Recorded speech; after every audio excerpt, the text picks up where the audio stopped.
সামনে দূরে যে টাওয়ারটা দেখা যাচ্ছে সেটা হচ্ছে আসলে কিন্তু স্পিড ক্যাম্প। বাইকের স্পিড হচ্ছে এখানে হয় 50 নয় 60। আমি তো 50-র ওপরেই রাখছি, কারণ 50-র নিচে অত আসতে চালাতে পারবো না। তো এটা এই স্পিড ক্যাম্পগুলোকে দূর থেকে টাওয়ারগুলোকে দেখে কিন্তু অ্যাভয়েড করবে। এই যে এখানে স্পিড ক্যামেরা রয়েছে,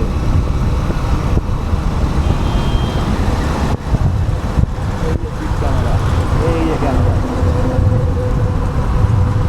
তো এটাতে কিন্তু কেস খেলে কিন্তু 10,000 টাকার কেস দিয়ে দেবে।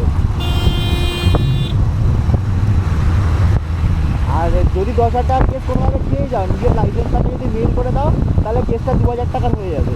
কিন্তু তবুও বেকার কেস দিয়ে কী করবো? তাই জন্য একটু দূর থেকে যদি নোটিস করে নাও, তাহলে এই স্পিড ক্যাম্পগুলোকে অ্যাভয়েড করে যায়। উড়িষ্যার মধ্যে কিন্তু ভর্তি স্পিড ক্যাম্প।